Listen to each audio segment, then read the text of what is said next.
व्याख्यानमालेच्या निमित्ताने या ज्येष्ठ नागरिक संघामध्ये आलेलो आहोत. 25वे रौप्य महोत्सवी हे वर्ष आहे आणि या रौप्य महोत्सवी वर्षामध्ये व्याख्यान करण्याची संधी मला ज्येष्ठ नागरिक संघातर्फे मिळाली, म्हणून मी या मंडळाचे मनपूर्वक आभार मानते आणि खास करून सुनीताताईंना सुद्धा धन्यवाद देते की त्यांनी त्यांच्या रौप्य महोत्सवी वर्षाचं औचित्य साधून मला व्याख्यानासाठी निमंत्रित केले. आपला आजचा जो विषय आहे व्याख्यानाचा तो म्हणजे दासबोध एक चिंतन असा विषय आपला आहे. खरं तर या विषयावरती काय बोलावं, किती बोलावं, कसं बोलावं हा प्रश्नच आहे. कारण दासबोधाचा अभ्यास करताना दरवेळेला समर्थांच्या विचारातली नवीन नवीन खोली जाणवत जाते आणि आपलं मनन आणि चिंतन अधिकाधिक सखोल होत जाते. म्हणून मी सुरुवातीलाच नमूद करू इच्छिते की मी दासबोधाची अभ्यासक आहे, केवळ अभ्यासक आहे. माझ्या विचार मंथनातनं मला दासबोधांचे समर्थांचे जे विचार आपल्या समोर मांडावेसे वाटतात तो हा माझा खरं तर एक छोटेखानी प्रयत्न आहे आणि आपल्या सर्व ज्येष्ठ मंडळींच्या समोर मी हा अल्पसा प्रयत्न करण्याचं धाडस करते आहे. कारण समर्थांचंच व्यक्तिमत्व इतकं उत्तुंग आहे की आपण पामर विचारे त्यांच्या विचारांचं साकल्याने मंथन कसं काय करणार. पण तरी सुद्धा समर्थांच्याच आशीर्वादाने आपण एक छोटासा प्रयत्न जरूर करू शकतो. शुका सारिथे पूर्ण वैराग्य जाचे वसिष्ठा परी ज्ञान योगेश्वराचे कवी वाल्मिका सारिखा मान्य ऐसा नमस्कार माझा सद्गुरु रामदासा. जय जय रघुवीर समर्थ. ग्रंथराज दासबोधाची बांधणी 3 टप्प्यांमध्ये झालेली आपल्याला दिसते. पहिला टप्पा आहे 21 समासी दासबोध. दुसरा समास आहे 7 दशकी दासबोध आणि तिसरा टप्पा आहे 20 दशकी 200 समासी दासबोध. स्वतःच्या पूर्ववयामध्ये शके 1554च्या आसपास समर्थांनी 21 समासी दासबोधाची रचना केली होती. पुढे संप्रदाय वाढत गेला तेव्हा या जुन्या दासबोधातील काही समास घेऊन आणि त्यामध्ये बरीच नवीन भर घालून शके 1581च्या सुमारास 7 दशकी दासबोध शिवथरच्या गणित म्हणजेच सुंदर मठामध्ये निर्माण झाला. तो होता 7 दशकी दासबोध. 40,760 इतुकी कलियुगाची राहाटी या कालनिदर्शक ओळीवरून आपण असं निश्चित अनुमान बांधू शकतो की त्या वेळेपर्यंत समर्थांचा दासबोध 6व्या दशकाच्या 4थ्या समासापर्यंत आलेला होता. 7व्या दशकामध्ये सरली शब्दाची खटपट असं त्यांनी म्हटलेलं आहे. म्हणजे ग्रंथ समाप्तीची वेळ आता आलेली आहे. त्यामुळे त्या क्षणी तरी समर्थांच्या मनामध्ये 7 दशकी दासबोध लिहिण्याचीच कल्पना होती असं अनुमान आपण काढू शकतो. पुढे येथे सांगितले स्पष्ट सद्गुरु भजन या भूमीवरून सरळ अर्थ आपण असा काढू शकतो की 7 दशकी दासबोध हा एक स्वयंपूर्ण ग्रंथ असून त्यातील विषय विवेचन हे एकमुखी आहे आणि या दासबोधाचा प्रामुख्याने असलेला विषय म्हणजे अध्यात्म आहे, परमार्थ आहे. पुढे ज्ञान दशक त्यांनी 7 दशकी जोडून आपला 8 दशकी दासबोध सिद्ध केला. या ज्ञान दशकाचा उल्लेख समर्थांनी पूर्वीच नोंदवून ठेवलेला असल्यामुळे आपल्याला हे दृष्टोपत्तीस येतं की 21 समासी दासबोधाच्या नंतर आणि 7 दशकी दासबोधाच्या आधी हा ज्ञानदशक समर्थांनी लिहून पूर्ण केलेला आहे.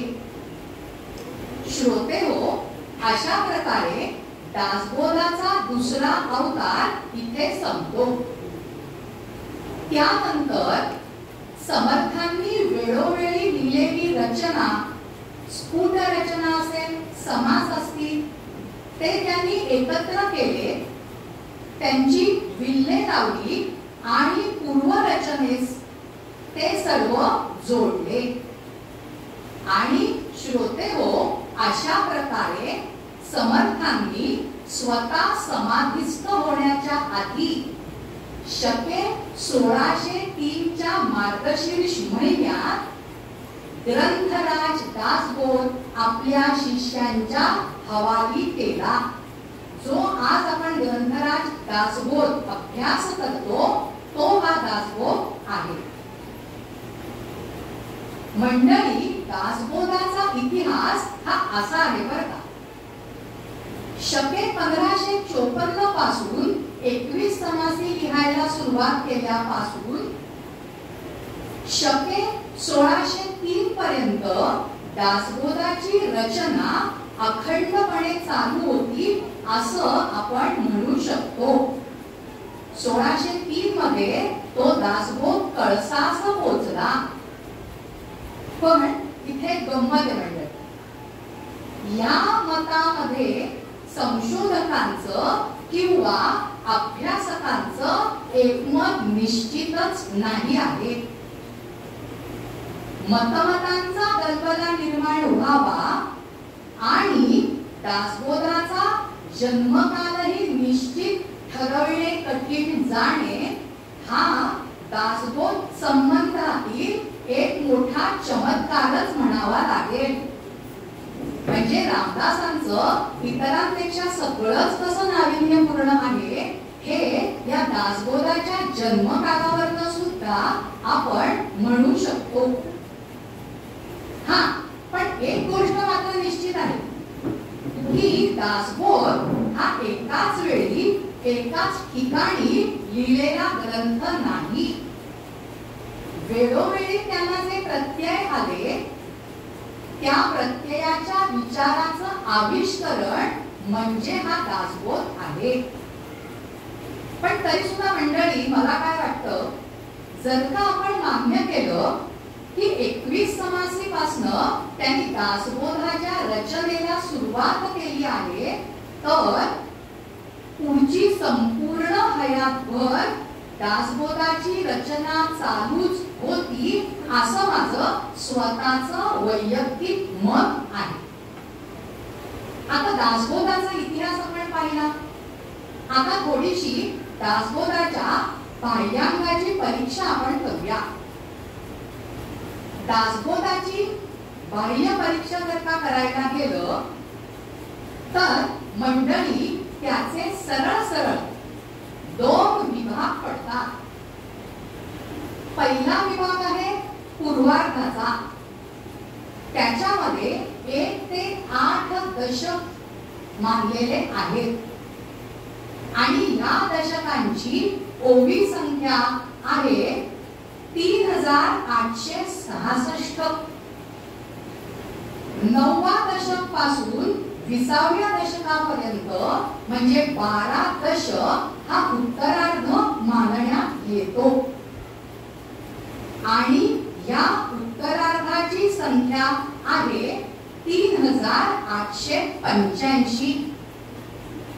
मग मंडळी संपूर्ण दासबोधाची जर का ओवी संख्या पाहिली तर ती किती भरते माहितीये?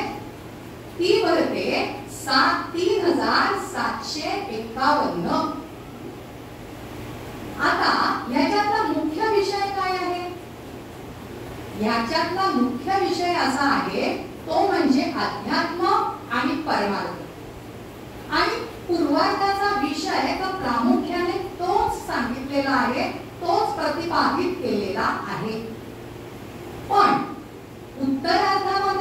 उत्तरार्धामध्ये मात्र समर्थांनी मानवी जीवनामध्ये दृष्टोपत्तीस येणाऱ्या विविधांगी विषयांचा साकल्याने विचार करून तो दासबोधामध्ये आपल्या मार्गदर्शनासाठी नमूद करून ठेवलेला आहे. मग त्याच्यामध्ये महंतांचं कार्य असेल, भिक्षा निरूपण असेल, समाजकारण असेल, राजकारण असेल, अशा विविधांगी विषयाचा समावेश त्यांनी केलेला आहे. त्यामुळे उत्तरार्धातील हा सर्वांगीण विचार हे दासबोधाचे अनन्य साधारण विशेष आहे. पण मंडळी हा काही दासबोधाचा गाभा नाही. दासबोधाचा गाभा मात्र परमार्थ हाच आहे, हे आपण लक्षात ठेवलं पाहिजे. आता आपण त्याची बाह्य परीक्षा केलेली आहे. आता मूळ ग्रंथाला आपण हात घालणार आहोत बरं का. माझी काया आणि वाणी गेली म्हणाल अंतःकरणी, परी मी आहे जगज्जीवनी निरंतर, आत्माराम दासबोध माझे स्वरूप स्वतः सिद्ध, असता न करावा हो खेद भक्त जनी. सगळं सार सांगितलेलं आहे. आणि हे वचन, हे बोल समर्थ ज्यावेळेला समाधिस्थ होणार होते त्याच्या काही काळ आधी शिष्यांना केलेला हा एक प्रकारचा शेवटचा उपदेश आहे असं आपण म्हणू शकतो. पण मला ना इथे आता एक प्रसंग सांगायचा. एकदा काय झालं, समर्थ शिष्य वेणाबाई प्रसिद्ध आहेत, आपल्याला माहिती असते. त्यांचं महान कार्य आहे समर्थ संप्रदायामध्ये. त्या वेणाबाईंनी समर्थांना प्रश्न विचारला. काय प्रश्न विचारला? वेणाबाईंनी विचारलं की महाराज, आम्हाला जेव्हा दुःखी कष्टी वाटतं तेव्हा आम्ही आमचं हितभूत प्रभू रामचंद्रासमोर मांडतो आणि प्रभू रामचंद्र सुद्धा आमचं सुख दुःख जाणून आमचं हित साधतात. मग समर्थांचे जे ग्रंथ आहेत त्याच्यासमोर जर का आम्ही आमचं सुख दुःख व्यक्त केलं, आमच्या मनीचं हितभूत जर का त्याला सांगितलं तर आम्हाला साक्षात्कार घडेल काय? काय अचूक प्रश्न विचारलाय बघा. हा प्रश्न ऐकल्यानंतर समर्थ वेणाबाईंना सूचकपणे सांगतात की वेणाबाई, आम्हाला माहितीये हा प्रश्न मुळात तुम्ही विचारलेलाच नाहीये, कारण तुम्हाला या प्रश्न लोकसंग्रहासाठी विचारलेला आहात आणि म्हणून त्याचं उत्तर जर का द्यायचं असेल तर मी इतकंच सांगतो, लवमात्र देखील शंका घेण्याचं कारण नाही. म्हणजे काय? म्हणजे मगाशी मी जो श्लोक म्हटला तोच, समर्थांचा दासबोध म्हणजे प्रत्यक्ष समर्थ आहे अशा दृष्टीने समर्थांचा दासबोध जो मस्तकी धारण करेल, आपल्या हृदयाशी धरेल, त्याच्यातल्या उपदेशाचं चिंतन करून तसं आचरण करेल, अशा सर्व लोकांना आपल्या स्वतःच्या स्वरूपाचा साक्षात्कार निश्चित घडणार. आणि मंडळी, बऱ्याच सांप्रदायिकांना, शिष्यांना, समर्थ भक्तांना असा साक्षात्कार घडलेला आहे. मग तुम्हा आम्हाला जर का असा साक्षात्कार घडला नाही तर उणीव त्या ग्रंथराजाची नाहीये, उणीव आहे आपल्या मधल्या निष्ठेची. आपण अंतर्मुख होऊन स्वतःचा विचार करण्याची गरज आहे. ग्रंथाचं महत्व सांगितलं की स्वतः प्रत्यक्ष त्यांचंच स्वरूप आहे हा ग्रंथराज. म्हणजे किती अलौकिकता या ग्रंथामध्ये भरलेली आहे. आता 1 ते 20 जे दशक आहेत या मर्यादित कालावधीमध्ये मंडळी या सर्व दशकांचा सांगोपान विचार करणं खरंच शक्य नाहीये हो. पण तरी सुद्धा उपलब्ध वेळेमध्ये आपण समर्थांच्या दासबोधामध्ये विखुरलेली जी आपल्या सामान्य जनांसाठी जी मार्गदर्शक तत्व आहेत, जे विचार आहेत, त्याचं थोडंसं चिंतन आपण निश्चितच करू शकतो. हा, पण तत्पूर्वी पहिल्या दशकाबद्दल मात्र बोलणं हे गरजेचं आहे. का गरजेचं आहे? कारण पहिला दशक हा स्तवनाचा आहे, केवळ स्तवनाचा आहे. पण केवळ स्तवनाचा असला तरी मंडळी तो अतिशय महत्वाचा आहे. त्याच्यातला पहिला समास हा प्रस्तावना रूप समास आहे.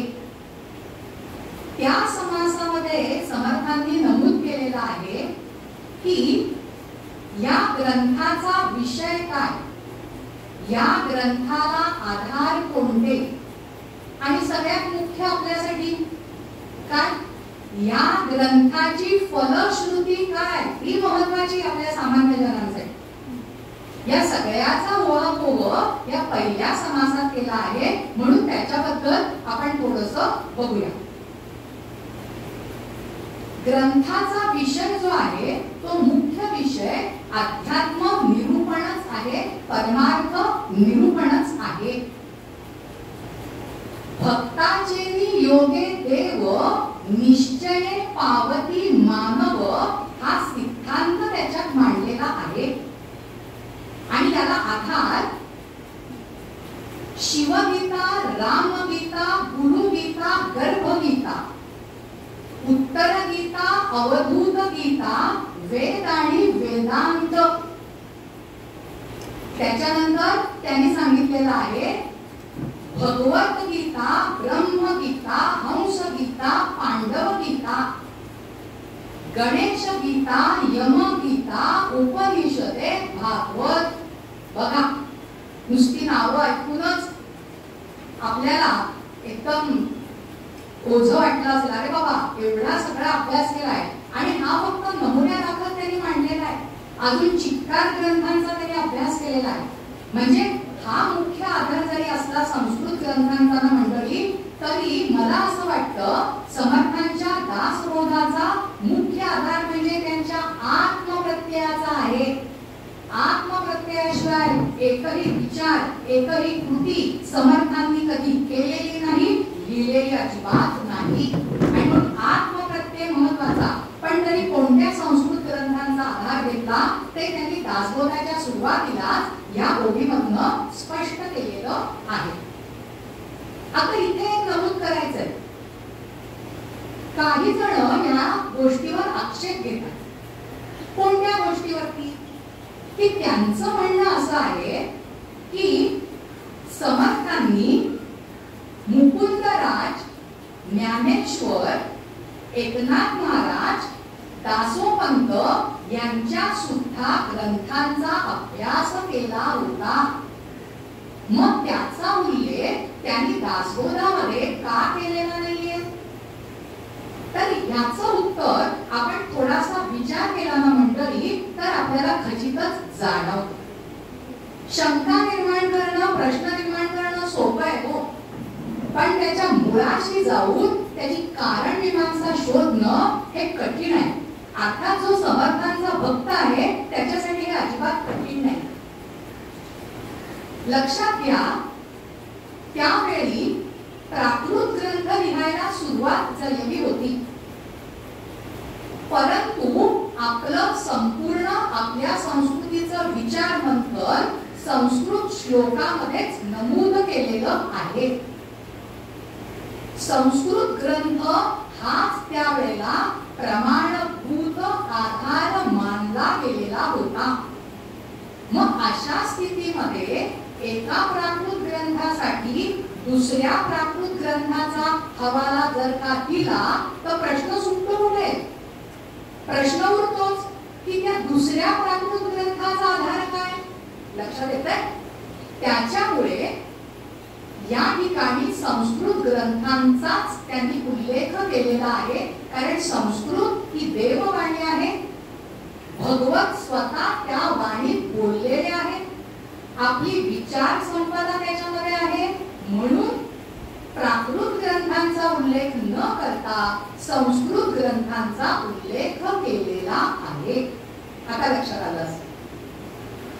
म्हणजे आपण बघितलं मुख्य विषय काय, त्याचा आधार काय, आणि तुम्हासाठी सगळ्यात महत्त्वाचं फलश्रुती काय, आम्हाला लाभ काय होणार.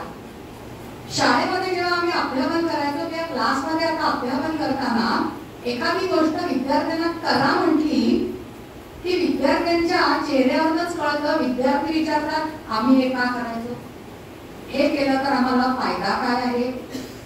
समर्थांनी ही गोष्ट जाणली आपल्या सामान्य जनांची, आणि म्हणून त्यांनी त्याची फलश्रुती सुद्धा नमूद केलेली आहे. ओवी क्रमांक 28 ते 37 या ओव्यांमध्ये त्यांनी ग्रंथाची फलश्रुती सांगितलेली आहे.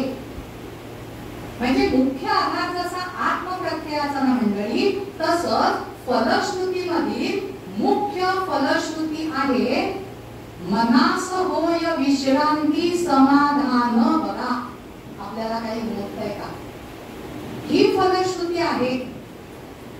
आपल्याला रूढार्थाने जी फलश्रुती वाटते ती फलश्रुती त्यांनी नमूद केलेली नाही.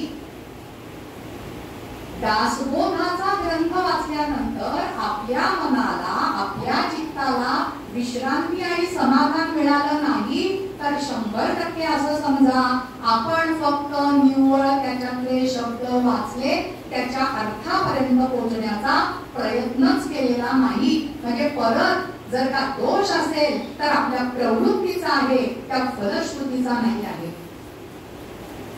मला पैसे मिळावे, मला नोकरी मिळावी, मला अपत्य प्राप्त व्हावं, ही फलश्रुती म्हणजे दासबोधाची फलश्रुती या कोटीतील नाही.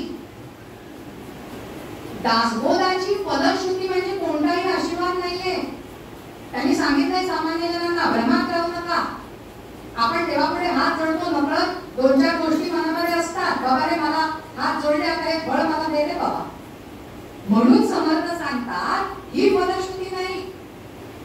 मनास होय समाधान आणि विश्रांती झाली पाहिजे हे समर्थांनी सांगितलेलं आहे. कारण हा आत्मप्रत्ययाचा बोध आहे, प्रत्ययाचा दासबोध आहे, त्याचा प्रत्यय झाला पाहिजे हीच फलश्रुती. ती येत नसेल तर आपल्याला आपला अभ्यास वाढवण्याची गरज आहे असं आपण खुशाल समजावं. समास क्रमांक 2 ते 9 याच्यामध्ये त्यांनी गणेश, शारदा, सद्गुरु, सज्जन, श्रोते, कवीश्वरू, सभा परमार्थ नरदेह थोरू स्तवन त्यांचे. कशा कशांचं स्तवन केलंय बघा. आणि सगळ्यात महत्वाचा मुद्दा म्हणजे गणेशाचं वगैरे स्तवन केलं त्या सांगोपांग चर्चेमध्ये न शिरता आपल्या दृष्टीने खास महत्वाचा 9वा समास आहे मंडळी. तो आहे परमार्थ स्तवनाचा समास. हा जर का परमार्थ स्तवनाचा समास आपण अभ्यास केला ना तर आपल्या लक्षात येईल अख्ख्या दासबोधाचा अभ्यास केल्याचं समाधान आपल्याला मिळतं. पण कधी त्यातली प्रत्येक ओवी बारकाईने वाचून आपल्या जीवनाशी त्याचा जेव्हा आपण ताळमेळ लावू तेव्हा. या परमार्थाच्या ओव्यांमध्ये त्यांनी स्पष्ट सांगितलेलं आहे की या परमार्थामुळे आपला जो जन्म आहे तो सार्थकी लागतो. परमार्थाचं सगळं स्तवन करताना त्यांनी सांगितलेलं आहे परमार्थाची सरी कोणाला सुद्धा नाही आहे. परमार्थ त्याची बरोबरी करू शकेल असा कोणताही मुद्दा नाही, असा कोणताही विचार नाही. आणि मग मला परमार्थ करायचा आहे, आपली मानसिक धारणा कशी बनली, मग लगेच 10व्या समासामध्ये समर्थांनी नरदेहाचं स्तवन केलेलं आहे मंडळी. का नरदेहाचं स्तवन केलेलं आहे? अहो परमार्थ करायचा आहे, किडा मुलीचे जन्माला परमार्थ नाही सांगू शकत. त्याच्यासाठी नरदेहच पाहिजे आणि म्हणून नरदेहाचं स्तवन 10व्या समासात केलेलं आहे. मला हा 9वा आणि 10वा समास खूप आवडतो. खूप अभ्यास झाला असं म्हणणार नाही, आवडतो. कारण परमार्थ समासाचे 27 ओव्या आहेत. त्या वाचल्यानंतर आपली मनोधारणा व्हायला पाहिजे येस मला सुद्धा परमार्थ करायचा आहे. मग साधन काय? सगळ्यात महत्वाचं साधन म्हणजे आपल्याला मिळालेला नरदेह त्याचं स्तवन केलेलं आहे त्यांनी. आणि त्यांनी सांगितलेलं आहे की माणूस परमार्थाकडे लक्ष देत नाही, नुसता जन्माला येतो आणि मरतो, कोट्यानुकोटी जन्म घेतो, अव्याहतपणे हे चक्र चालू आहे. पण बिचाऱ्या नरदेहातल्या त्या व्यक्तीला हे समजत नाही. अरे बाबा परमार्थ कर आणि स्वतःला जन्म मृत्यूच्या चक्रातनं सोडवून घे. म्हणजे त्यांच्या समासाचा क्रम सुद्धा बघा कसा आहे. हळूहळू हळूहळू आपली मनोधारणा ते तयार करताय. आधी 2 ते 8 मध्ये त्यांनी स्तवन केलंय. म्हणजे आता आपलं शरीरही सुचिरभूत झालंय, आपलं मनही सुचिरभूत झालंय. आणि मग पहिला विचार पेरलाय जो अत्यंत महत्वाचा आहे, जो अख्ख्या दासबोधाचा गाभा आहे, परमार्थ स्तवन. मग त्याच्याकडे आपण गंभीर नजरेने पाहायला लागल्यानंतर मग नरदेह स्तवन. थोडक्यात मंडळी समर्थांचा दासबोध जो आहे तो दासबोध म्हणजे समर्थांच्या संस्कारांचं अनुकरण आहे, त्यांच्या अनुभवाचं संस्कारीकरण आहे, ती अनुभविकाची गाथा आहे. दासबोध म्हणजे दासांनी रामदासांनी शिष्यांना आणि शिष्यांच्या द्वारे सर्व लोकांना केलेला उपदेश आहे, बोध आहे. दासबोध म्हणजे श्रीरामापासून जो आत्मबोध समर्थांना मिळाला तो त्यांनी या ग्रंथ रूपाने मुमुक्षु लोकांना सांगितला. आणि म्हणून या ग्रंथाचं नाव दासबोध असं ठेवलेलं आहे. ग्रंथ समाप्तीच्या वेळी समर्थ म्हणतात की भक्तांनी जी कृपा केलेली आहे, भक्तांवरती जी कृपा केलेली आहे, कोणी कृपा केलेली आहे? कृपा केली दाशरथीने. भक्तांचेनी स्वाभिमाने कृपा केली दाशरथीने. समर्थ कृपेची वचने तो हा दासबोध. इथे लक्षात येत आहे का आपल्या श्रोतेहो? याचा अर्थ असा की समर्थांच्या दासबोधाचाही बोलविता धनी होता आणि तो गुरु श्रीराम आहे. समर्थ श्रीरामांना समर्थ असं संबोधत होते, स्वतःला नाही. आणि म्हणून त्यांनी ही ओवी लिहिलेली आहे. समर्थांचा सारा दासबोध म्हणजे आत्मप्रत्ययाचा आहे, प्रचितीचा आहे. जे अनुभवले, जे टिपले, त्याची प्रतिक्रिया त्यांनी नोंदली. नुसती नोंदली नाही मंडळी, अंतःकरणपूर्वक त्यांनी नोंदलेली आहे. समर्थांचा दासबोध म्हणजे शाश्वत तत्व सांगणारा मानवी जीवनातील तेवता नंदावी. दासबोधाद्वारे समर्थांनी माणसातला देव जागा केला, त्याच्यामध्ये देवत्व आणून ओढले, आत्मविश्वास फुलवला व जागे केले. इतकंच नाही तर जगता येतं आणि जगवताही येतं, जागवताही येतं, यासाठी मानसिक बळ सुद्धा दिलेलं आहे. समर्थ हे प्रवृत्तीवादाचे प्रणेते होते. निवृत्तीवादी संतांनी समाजाला परमार्थ व पारलौकिक कल्याणाचाच विचार शिकवला. परंतु प्रपंच व परमार्थाचा समतोल विवेकाने साधणारे नवीन जीवन तत्वज्ञान समाजाला शिकवून मानवी जीवनातील प्रमेये कुशलपणे सोडवण्याचं ज्ञान समर्थांनी समाजाला दिलेलं आहे. केवढं केलंय त्यांनी आपल्यासाठी. फक्त त्या जाणीवेने त्याच्यापर्यंत पाहून पोचण्याची गरज आहे मंडळी. समर्थ हे कर्मयोगी होते. सर्व संतांनी निरूपिलेला परमार्थ विषय एकच, पण त्याच्या विवेचन पद्धती मात्र भिन्न भिन्न आहेत. कोणत्या पद्धती आहेत त्या? ज्ञानेश्वरांचा परमार्थ ज्ञाननिष्ठ, तर नामदेव तुकाराम महाराजांचा काहीसा भावनिष्ठ, एकनाथ महाराजांचा प्रपंच व परमार्थ योग, रामदासांच्या तत्वज्ञानात, प्रयत्नवादात आणि कर्मयोगात परिणत झालेला आहे मंडळी. परमार्थ हेच आपल्या जीवनाचे ध्येय आणि श्रेय आहे.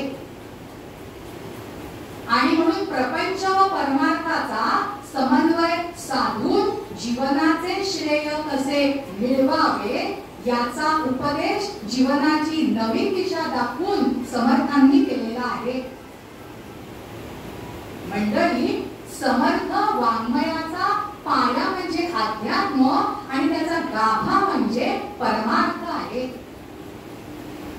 वर्तमान, भूत व भविष्य काळाचे यथोचित ज्ञान देत समाजातील पंगूंना उठवून त्यांनी उभं केलं. जे उभे होते त्यांना चालायला लावलं, माती लावलं, आणि जे चालू शकत होते त्यांच्या मनातला आत्मविश्वास प्रबळ करून त्यांना अधिक तेजस्वीतेचे आव्हानवीर बनवलेलं आहे. तत्कालीन परिस्थिती डोळ्यासमोर आणा म्हणजे हा मुद्दा कळेल.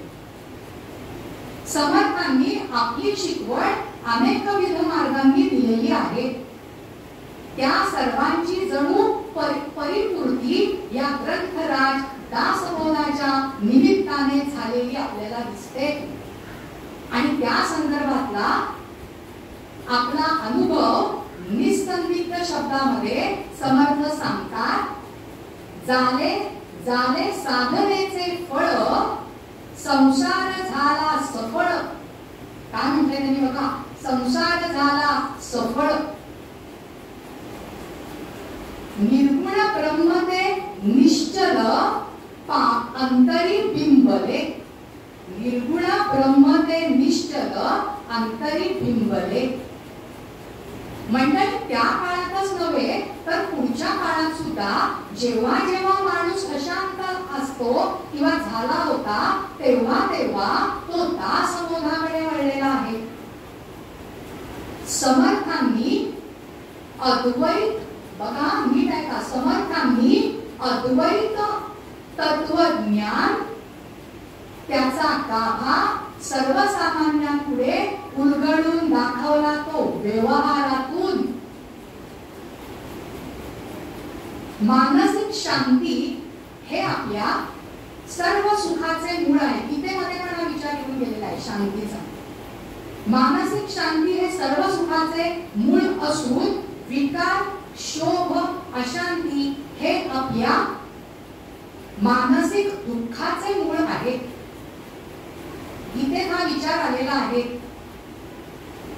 जो निष्क्रिय असतो, ज्याच्यासमोर कोणतेही ध्येय नसते, जो फक्त प्रवाहपथीतून कसा तरी जीवन ढकलत असतो, तो माणूस कुणीही असू दे मंडळी, तो माणूस अंतर्यामी मनाने अशांतच असतो. अशा अशांत माणसाला जगण्यासाठी, सुखासाठी, समाधानासाठी आवश्यक असलेला मार्ग सापडतच नाही हो. तो अंधारात चाचपडत राहतो. अशा अशांत माणसाला शांत करण्यासाठी त्याच्यामध्ये जे मानसिक बळ निर्माण करावं लागतं ते समर्थांच्या दासबोधांनी केलंच. पण अशांत जीवाला जीवीचा विसावा म्हणून समर्थांचा दासबोध हे आशास्थान आहे, हे समर्थांनी दाखवून दिलेलं आहे. किती प्रत्यंतर दासबोध वाचनानंतर, त्याच्या अभ्यासानंतर आपल्यासारख्या सामान्य जीवांना दृष्टपत्तीस येतात. याचं वर्णन शब्दात करणं शक्य नाही मंडळी. त्याचा आपण स्वतः अनुभव घेणं शक्य आहे. अनुभवजन्यच हे फक्त वर्णन आहे, शाब्दिक वर्णन नाही. शब्द थिटे आहेत त्याच्यापुढे. हा सगळा आपण धावता धांडोळा दासबोधाबद्दल घेतला. मग दासबोधामध्ये कोणकोणता विचार नक्की समर्थांनी केलेला आहे, कोणत्या विषयांना स्पर्श केलेला आहे. रादर असं विचारूया, कोणकोणत्या विषयांना स्पर्श केलेला नाही. समर्थांनी शाश्वताचा विचार केला, अशाश्वताचा विचार केला, सगुणाचा विचार केला, निर्गुणाचा विचार केला, आत्मज्ञानाचा विचार केला, मायेचा विचार केला, पिंडाचा विचार केला, ब्रह्मांडाचा केला,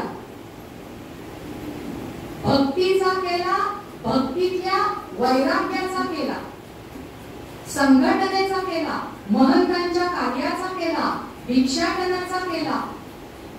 किती किती सांगावं. आणि सगळ्यात महत्वाचं म्हणजे मूर्खांचा केला, उत्तम व्यक्तींचा केला, परमार्थी व्यक्तींचा केला, वैराग्यशील असलेल्यांचा केला, राजकारणाचा केला, समाजाचा केला. किती किती म्हणून केलेला आहे. स्पृहाचा केला, अस्पृहाचा केला, जाणीवेचा केला, नेणीवेचा केला. हे सगळं शब्द भांडार, विचार भांडार आपल्या समोर त्यांनी मांडलंय. फक्त कमी एकच आहे की ते भांडार आपल्या समोर उघडून आपण त्याच्यामध्ये गुंतून जाण्याची गरज आहे. समर्थांच्या विचारांची ही विशालता व्यासरूपी आहे मंडळी. एवढ्या सगळ्या विषयांचा अभ्यास करणं किंवा ते मांडणं हा त्यांचा अभ्यास नाहीये, तर लोकांच्या कळवळ्यापोटी त्यांनी केलेलं आहे. कारण जनता जनार्दन त्यांनी पाहिलाय, नुसता पाहिला नव्हे मंडळी, त्यांनी प्रत्यक्ष अनुभवलेला आहे. एक वाक्य आता जो महत्वाचं आहे, लोकजीवनाशी संतत्वाची धार एकत्र जमणं म्हणजे काय याची साक्ष समर्थांचा दासबोध देतो. थोडक्यात दासबोध म्हणजे ज्ञान भांडार आहे. आपण त्याच्यातले काही कण वेचण्याचा प्रयत्न करत आहोत आणि त्याच्यामधलाच पुढचा एक मुद्दा सर्वसमावेशक आहे. त्या मुद्द्यामध्ये सर्वसमावेशकता आहे म्हणून तो मुद्दा मी घेते आहे. समर्थांनी आपली चतुसूत्री दासबोधामध्ये मांडलेली आहे मंडळी. राजकारण निरूपण 11वा दशक त्याच्यात मांडलेली आहे. समर्थ आपल्याला सांगतात, मुख्य हरिकथा निरूपण, दुसरे ते राजकारण, तिसरे ते सावधपण, सर्व विषयी, चौथा अत्यंत साक्षेप. बास या 3-4 मुद्द्यांचा अभ्यास केला तरी जीवन आपल्याला म्हणजे पुरुषपूर्तीले मुद्दे आपल्याला. म्हणून हे मुद्दे मुद्दे मी खास करून घेतलेले आहेत. आता एकेका मुद्द्याचा आपण थोडासा विचार करणार आहोत. मुख्यत्वे हरिकथा निरूपण. समाजामध्ये प्रचंड कार्य व्याप करताना समर्थांनी सर्वांच्या बाबतीत हरिकथा निरूपणाला प्रथम प्राधान्य दिलेलं आहे. कारण तत्कालीन परिस्थितीने जरी त्यांना ऐहिकात लोटलं असलं तरी मूलतः त्यांचा पिंड मंडळी कसा होता? मूलतः त्यांचा पिंड आध्यात्मिकच होता. आणि म्हणून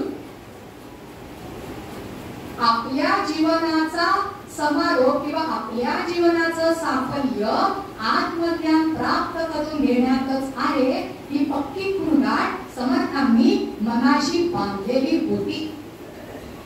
आणि शिवाय मंडळी ऐहिकामध्ये राहून त्यांना समाजाकडनं जो प्रचंड व्याप करून घ्यायचा होता त्याच्यासाठी धर्माचं म्हणजेच नीती न्यायाचं अनुष्ठान असण्याची गरज होती.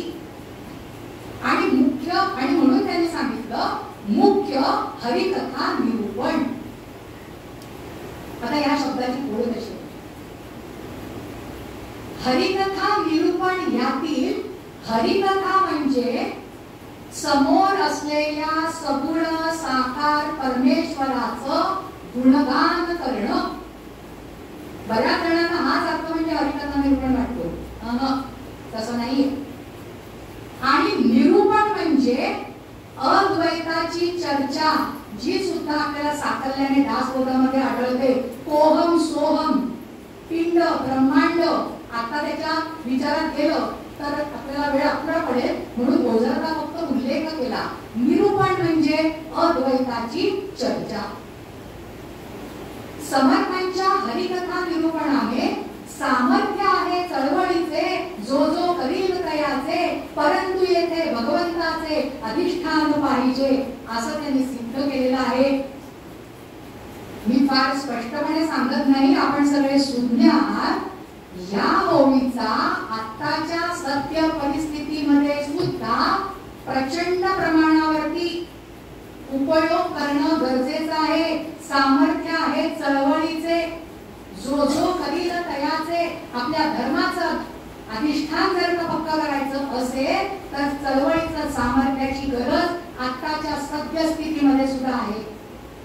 पण आंधळेपणाने नाही. भगवंताचं अधिष्ठान पाहिजे. कुठली पवित्र गोष्ट करताना चांगली गोष्ट करताना आपण गणेशाला आवाहन करतो त्या पाठीमागचा कार्यकारण भाव पण तोच आहे. मंडळी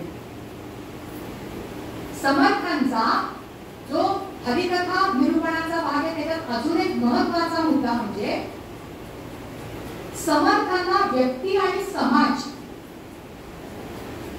यामध्ये वेगवेगळे स्वतंत्र कप्पे पाडणं मान्य नव्हतं.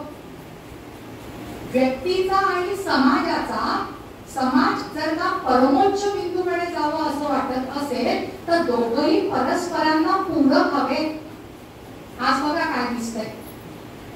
व्यक्ती श्रेष्ठ मानली गेलेली आहे.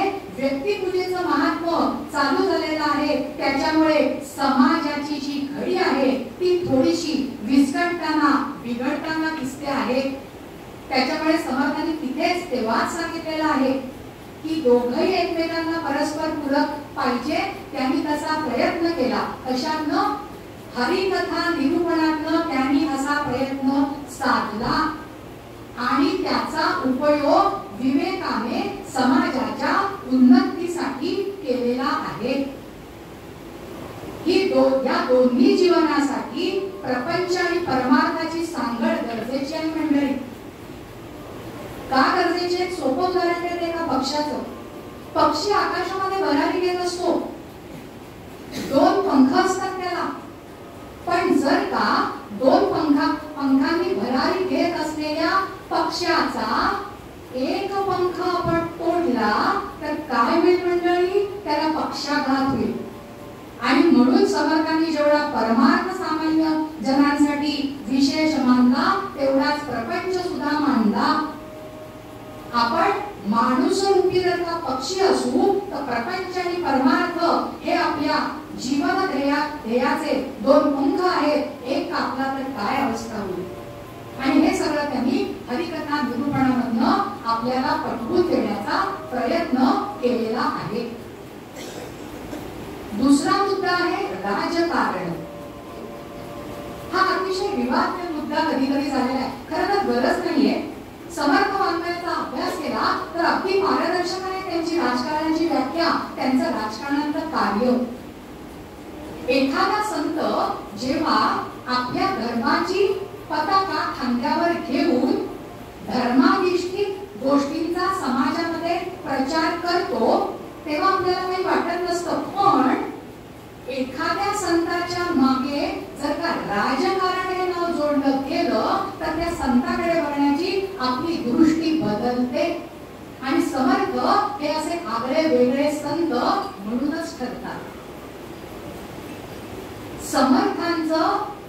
समर्थांचा जो दासबोध आहे त्याच्यामध्ये राजकारण हा शब्द जेव्हा जेव्हा आलेला आहे तेव्हा तेव्हा त्या राजकारण या शब्दाचं सौंदर्य असं आहे मंडळी, तो वेगवेगळ्या संदर्भामध्ये वेगवेगळ्या अर्थाने आलेला आहे.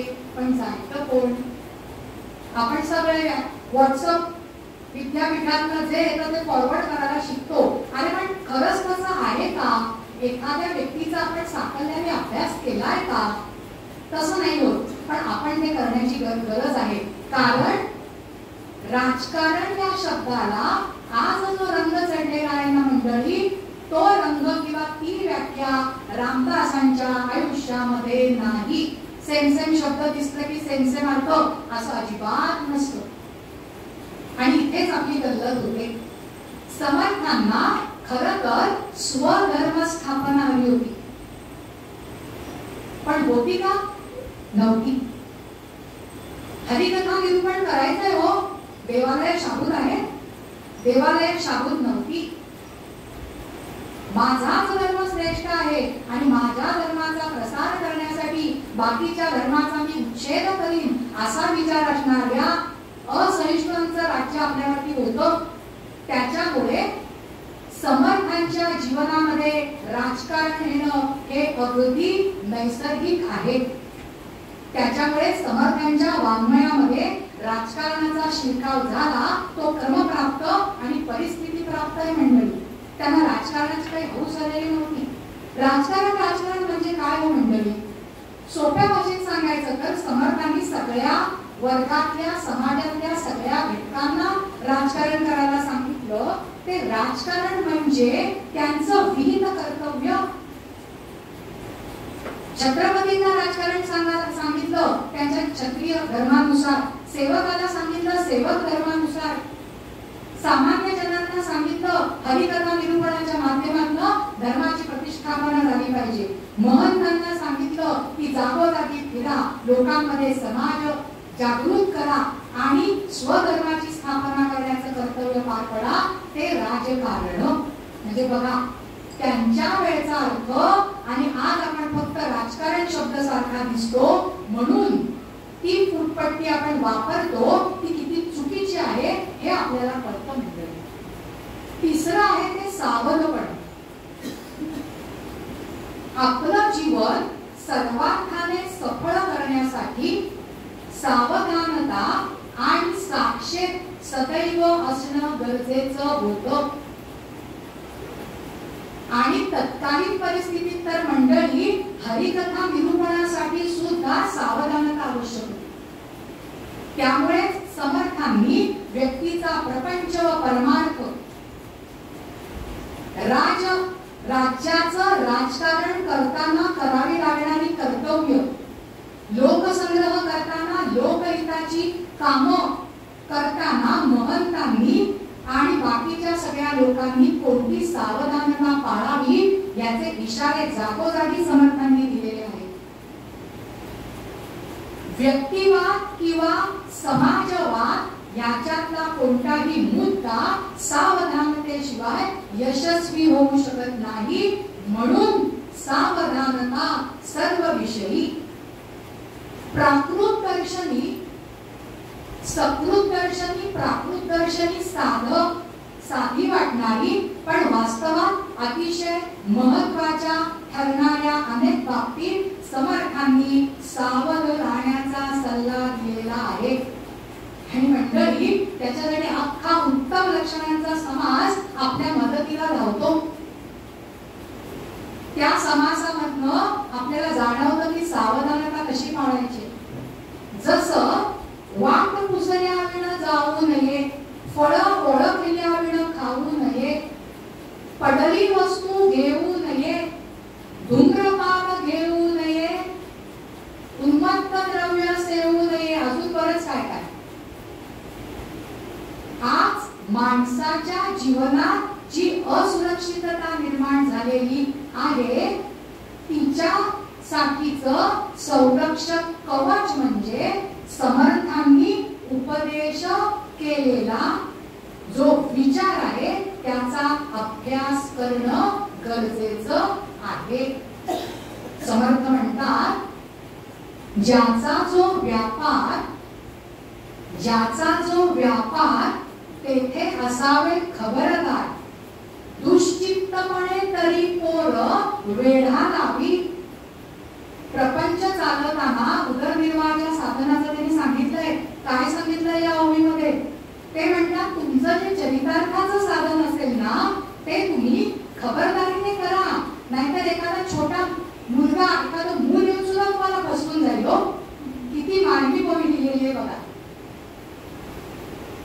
योगक्षेमासाठी उदरनिर्वाहासाठी पैसा मिळवणं याच्यासाठी समर्थांचा आक्षेप अजिबात नाही. पण पैसा मिळवताना आणि तो मार्गी लावताना काय काळजी घ्यावी याबाबत मात्र ते आपल्याला सतत सावध करतात. आणि मंडळी आताच्या आधुनिक युगात पाहिलं तर या दोन्ही बाबतीतल्या प्रबोधनाची आज नितांत गरज आहे. पैसा कसा मिळवावा आणि मिळालेला कसा मार्गी लावावा. का आपण अमार्गी लावतोय हे समाजातल्या सर्व घटकांनी अंतर्मुखून विचार करण्याची गरज आहे. समर्थांनी प्रपंच करावा नेटका, आपली लाडकी ओळी, प्रपंच करावा नेटका. पण मंडळी या प्रपंचामध्ये दोन अर्थ समर्थांना अभिप्रेत आहेत ते आपल्याला माहिती आहेत का? प्रपंच करावा नेटका या समर्थांच्या उक्तीमधील प्रपंचाचा अर्थ म्हणजे प्रपंच म्हणजे उदरनिर्वाहाचे साधन. बघा, प्रपंच म्हणजे उदरनिर्वाहाचे साधन. आणि म्हणून आपल्याला पुढे समर्थ सांगतात, प्रपंच सांडुनी परमार्थ केला तरी अन्न मिळेना खायाला. काय म्हणतात ते? प्रपंच सांडुनी परमार्थ केला तरी अन्न मिळेना खायाला, मग तया करंट्याला परमार्थ कैसा. काय झणझणीत रंजन घातले हो. आणि आपले डोळे लख्खपणे उघडतील अशी योगी आहे.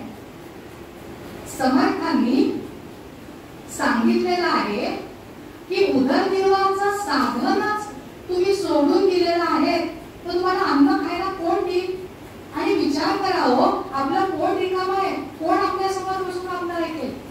ज्या वेळेला आपली प्रारंभिक गरज पूर्ण होईल, पोट भरलेलं असण्याची म्हणजेच उदरनिर्वाह करून पोट भरलेलं असण्याची, तेव्हाच परमार्थ सुचेल हो. इतर गोष्टी सुचतील. किती बारकाईने मांडलंय बघा या ओळीकडे. म्हणून जाणीवपूर्वक लक्ष देण्याची गरज आहे. हा पहिला अर्थ आपण बघितला, प्रपंच म्हणजे परमार्थाचे साधन. दुसरा अर्थ जो तुम्हाला आम्हाला अभिप्रेत, प्रपंच म्हणजे संसार या अर्थाने सुद्धा समर्थांनी प्रपंच सावधानतेने करायला सांगितलेला आहे. तेव्हा संसार सावधपणे करता करताच आत्मज्ञान कसं प्राप्त करून घ्यावं याचे सुद्धा धडे समर्थांनी दिलेले आहेत. प्रपंच सावधतेने करणं म्हणजे उदासीनतेने अनासक्त रीतीने करणं. आणि म्हणून समर्थांनी या दोन्ही गोष्टींना महत्त्व दिलेला आहे. समर्थ म्हणतात दोन्ही अर्थाने जो प्रपंच करेल, संसार करेल, तोच निश्चितपणे चांगल्या प्रकारे परमार्थ करू शकेल. प्रपंची जो अप्रमाण तो परमार्थी कैचा या. त्याने लगेच आपल्या समोर ओबी मांडलेले विचार करायला. इथे हे सावध पण आपण बघितलं मंडळी. आता नंतरचा मुद्दा आहे साक्षेप. साक्षेप म्हणजे थोडक्यात प्रयत्नवाद. प्रयत्नवादाचा महिमा समर्थांनी आपल्या वाङ्मयात, आपल्या जीवनात पदोपदी गायलेला आहे, कृतीमध्ये आणलेला आहे. आळसे कार्यभाग नसतो. आळस म्हणजे महत्पाप आणि प्रयत्न म्हणजे पुण्य, सोपी व्याख्या केलेली आहे समर्थांनी. समर्थांनी साक्षेप करण्यास सांगितलेला आहे आणि तो जो साक्षेप आहे तो योग्य पद्धतीने करायला सांगितलेला आहे. मनाला प्रयत्न केला कार्यभाग साधला जाईलच असं नाही. ज्याला प्रयत्न कसा करायचा हे आपल्याला कोण दाखवतो?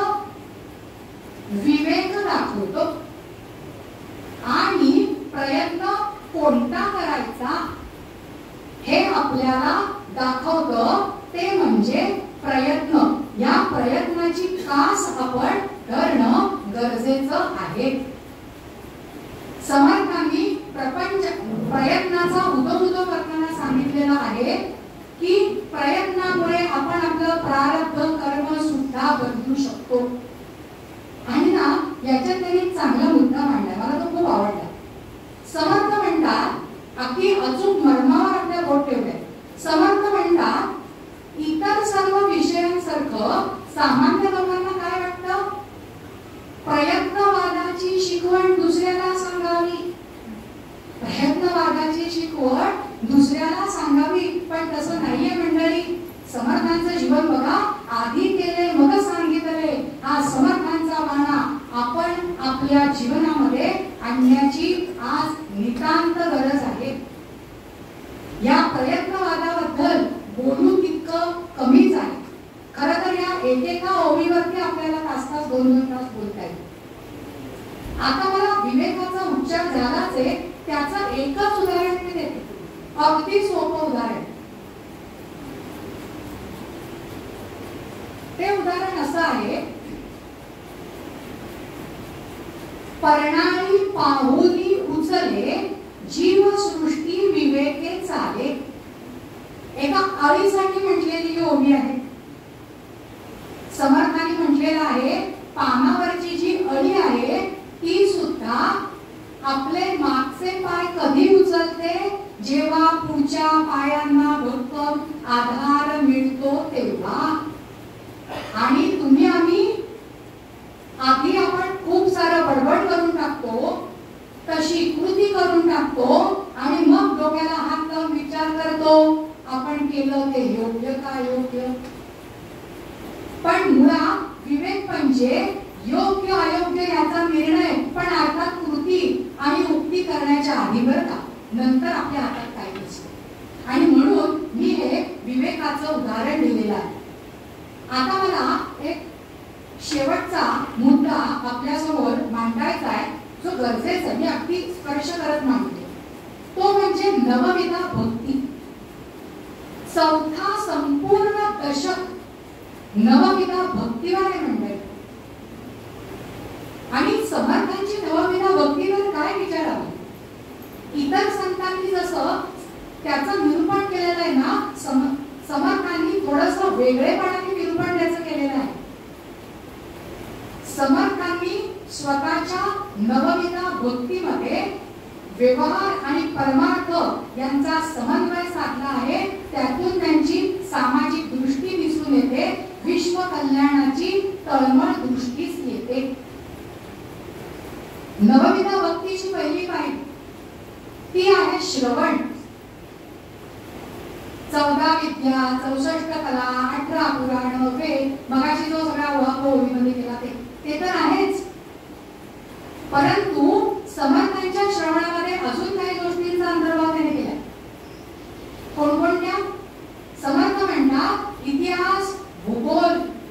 ज्योतिषशास्त्र, खगोलशास्त्र, संगीतशास्त्र, तत्वज्ञान या सगळ्यांचा विचार त्यांनी श्रवण या भक्तीमध्ये अंतर्भूत केला आहे. तत्कालीन सगळ्या विषयांचा अंतर्भाव केलेला आहे. आता श्रवण भक्ती पूर्वीच्या काळी मुद्रण कला नव्हती, त्याच्यामुळे लोक वाचू शकायचे नाही. श्रवणानेच संपूर्ण ज्ञान ग्रहण केलं जायचं. पण आत्ताच्या दुनियेचा विचार केला तर मात्र मला असं म्हणावंसं वाटतं, श्रवण म्हणजे नुसतं श्रवण नाही. आपण बहुश्रुत असा शब्द सतत ऐकतो. ती व्यक्ती बहुश्रुत आहे. बहु म्हणजे पुष्कळ आणि श्रु धातू आहे संस्कृत मधला, त्याचा अर्थ आहे श्रु म्हणजे श्रुत म्हणजे ऐकणे. त्या काळाला तो बरोबर आहे. पण आत्ताच्या दुनियेचा विचार केला तर श्रवण म्हणजे नुसतं श्रुत नाही मंडळी, तर वाचन सुद्धा अभिप्रेत आहे. हे समर्थांनी मांडलेलं आहे आपल्या कोणत्या भक्तीमध्ये? श्रवण भक्तीमध्ये. दुसरी भक्ती कीर्तन भक्ती. एखाद्या विषयाचा सांगोपांग अभ्यास करून लोकांना जागृत करणं, त्या विषयाचं अध्यापन करणं म्हणजे कीर्तन. सखोल अभ्यास असला पाहिजे कीर्तनकाराचा. आणि अजून त्याच्याकडे नाना कला पाहिजे. संगीत कला पाहिजे, गायन कला पाहिजे, थोडीशी नृत्य कला पण आवश्यक आहे. नामदेव महाराज कीर्तनामध्ये रंगून जायचे आणि कीर्तनामध्ये रंगून अतिशय मंत्रमुक्त होऊन नृत्य करायचे. नाचू कीर्तनाचे रंगी ज्ञान दीप लावू जगी. कीर्तन ही सुद्धा महत्वाची कला आहे आणि समर्थांनी नवविधा भक्तीमध्ये दुसरं स्थान दिलेलं आहे. तिसरं स्थान दिलेलं आहे नामस्मरण. स्मरण केलं पाहिजे. तुमचा रोजचा जो ठराविक जप आहे तो सुचिरभूत होऊन करा, प्रातःकाळी करा असं समर्थ म्हणतात. पण नामस्मरण मात्र अखंड 24 तास घ्या. आणि एक फायदा आहे, सतत नामस्मरण केल्यानंतर समर्थ म्हणतात यम बाधा होऊ शकत नाही. आणि म्हणून नामस्मरण ही तिसरी भक्ती त्यांनी आपल्याला सांगितलेली आहे. चौथी भक्ती पादसेवन. पादसेवन म्हणजे संतांच्या सहवासात राहायचं, त्यांची सेवा करायची. आता आपल्याला प्रश्न पडेल, इतक्या उत्तम दर्जाचे आपल्याला ठाई ठाई संत महात्मे दिसतात का? जर का दिसत नसतील तर आपण कसा अर्थ घ्यायचा आहे? पादसेवन म्हणजे आपल्या संतांनी केलेले जे ग्रंथ आहेत त्यांच्या सहवासात सान्निध्यात राहा. ही सुद्धा पादसेवन भक्तीच आहे हो मंडळी. बघा, विचार करा, आपल्याला पटेल. नंतर आहे अर्चन भक्ती. अर्चना म्हणजे पूजा. पण समर्थांना देवाची पूजा अभिप्रेत आहे, पण ती मानस पूजा अभिप्रेत आहे, स्थूल पूजा अभिप्रेत नाही. आणि अर्चन भक्तीमध्ये त्यांनी काही अर्पण करण्याच्या गोष्टी सांगितलेल्या. खास करून मंदिरांसाठी काही अर्पण करावं. मग तुमच्याकडचं अन्नधान्य असेल, तुमच्याकडची रक्कम असेल, तुमच्याकडच्या काही वस्तू असतील, या सगळ्या आपण त्याला अर्पण केल्या. ही सुद्धा काय झालेली आहे? अर्चन भक्तीच झालेली आहे. नंतर आहे वंदन भक्ती 6वी. नमस्कार. लक्षात ठेवा, फक्त देवतांना नमस्कार करायला सांगितलेला नाही, तर सर्वांना आपण विनम्र भावाने नमस्कार केला तर नमस्कार हा मनामनाला जोडतो आणि तेव्हा समाज जोडण्याचंच काम समर्थांना करायचं होतं. म्हणून नमस्कारामध्ये, वंदन भक्तीमध्ये फक्त देवतेला सद्गुरूंनाच नमन नाही, तर सर्वदूर सर्वांना वंदन करा असं त्यांनी म्हटलेलं आहे. 7वी भक्ती आहे दास्य भक्ती. दास्य भक्ती म्हणजे या दास्य भक्तीची जी संकल्पना आहे ना, ती अतिशय व्यापक आहे. दास्य भक्ती याचा अर्थ तुम्ही धर्मशाळा बांधून द्या, तुम्ही रस्ते बांधून द्या, तुम्ही गोशाळा बांधा, तुम्ही धर्मशाळा बांधा, तुम्ही पाकशाळा बांधा, तुम्ही काहीतरी शिक्षणाच्या अनुषंगाने कोणतीतरी शाळा बांधून द्या, गुप्त स्थळे बांधा, भुयारं आहेत ती खोदून काढा. अशा प्रकारची जी भक्ती आहे ती भक्ती या दास्य भक्तीमध्ये मोडली जाते. 8वी भक्ती आहे सख्य भक्ती. सख्य भक्ती मात्र अवघड आहे मंडळी. सख्य भक्ती म्हणजे थोडक्यात सांगायचं तर आत्मनिवेदन भक्तीच्या पायरीवरती आता आपण चढायला लागणार आहोत, अशी भक्ती समर्थांनी ही भक्ती खूप कठीण आहे असं सुद्धा सांगितलं आहे.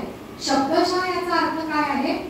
सख्य भक्तीचा मी आणि माझं दैवत, मी आणि माझा प्रभू आता वेगळे नाही या पातळीवरती आपला स्थूल देह पण चाललाय आणि आपली मेणू सुद्धा चाललेली आहे हो. ती आहे सख्य भक्ती. आणि सगळ्यात शेवटची आहे आत्मनिवेदन भक्ती. कोहम सोहम. सोहम या प्रत्ययाचा भाव आपल्या तनमनामध्ये जागृत होऊन आपल्या आत्म्याच्या अधिष्ठानाचा पुरस्कार करणं म्हणजे आत्मनिवेदन भक्ती. अगदी सोप्या भाषेत सांगते, आत्मनिवेदन भक्ती म्हणजे मीपणाचं विसर्जन.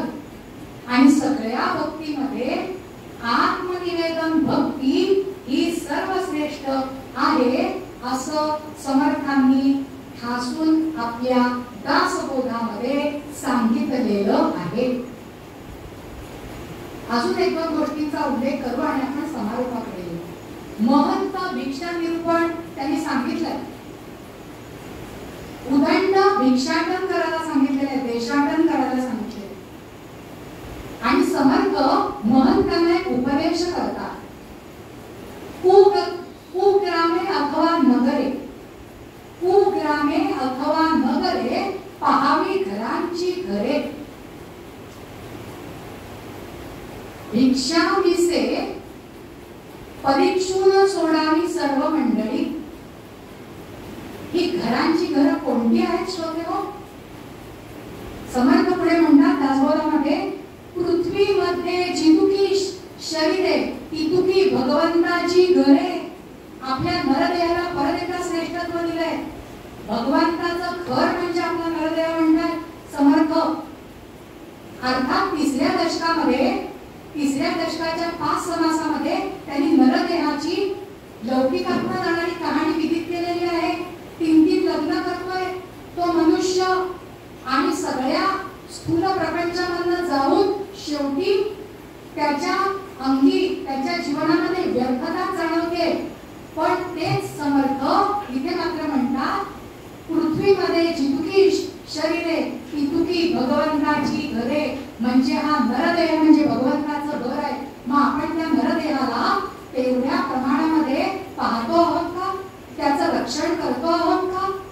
आपण जर का स्वतःचं रक्षण केलं नाही, स्वतःवरती प्रेम केलं नाही तर दुनिया कशी प्रेम करेल? आपला जो दृष्टिकोन असतो तोच इतरांचा दृष्टिकोन असतो हे लक्षात ठेवून त्यांनी सांगितलेलं आहे, प्रत्येक शरीराला प्रत्येक मानवाला तुम्ही भगवंताचं स्वरूप माना. किती मोठी पर्वणी आपल्यासाठी त्यांनी दिलेली आहे. आणि जो परमात्माचा आलेख आहे तो किती उत्तुंग पातळीवरती त्यांनी नेऊन ठेवलेला आहे. इकडे तिकडे भगवंत बघण्याची गरजच नाही. न काष्ठे न देवो न पाषाणे. इथे कुठेही देव नाहीये. भावे ही विद्यते देव तस्मात् भावो ही कारणम. संस्कृत मध्ये सुप्रसिद्ध वचन आहे. लाकडात, दगडात किंवा मातीच्या मूर्तीमध्ये नाहीये देव, तुमच्या मनामधल्या भावामध्ये. आणि आपल्याला समर्थांनी तेच तर सांगितलेलं आहे. म्हणून व्याख्यानाचा समारोप करताना मला असं परत एकदा नम्रतापूर्वक सांगावंसं वाटतं की आपल्याला हा जो नरदेह मिळालेला आहे त्याच्यामध्ये प्रपंच आणि परमार्थाची कास आपण धरायला पाहिजे. कुठलीही गोष्ट एकांकीपणे केलं तर त्या पक्षाला झालेल्या पक्षाघाताप्रमाणे आपली अवस्था होईल. पण आपल्याला आपल्या जीवनाचा पक्षी जर का जीवनरूपी आकाशामध्ये नितांत सुंदर पद्धतीने भरारी द्यावा असं वाटत असेल तर समर्थांच्या विचाराची कास धरली पाहिजे. दासबोध आहे तो आपला केवळ पारायणाचा ग्रंथ न ठरता विचाराच्या साकल्याचा, चिंतनाचा आणि आचरणाचा ग्रंथ ठरला पाहिजे. तेच समर्थांना अभिप्रेत आहे. मग आपल्याला त्या ग्रंथामध्ये समर्थांचं संपूर्ण अस्तित्व नक्कीच जाणवेल मंडळी. समर्थ दासबोधाविषयीचे दासबोधातले विचार माझ्या अल्प स्वल्प मतानुसार मी आपणासमोर प्रकट करण्याचा प्रयत्न केलेला आहे. आपण सर्वांनी नक्कीच तो गोड मानून घेतला असणार याची मला खात्री आहे. आता व्याख्यानाचा समारोप समर्थांच्या घोषाने करूया. सर्वांनी एकसाथ म्हणूया, जय जय रघुवीर समर्थ, जय जय रघुवीर समर्थ. धन्यवाद.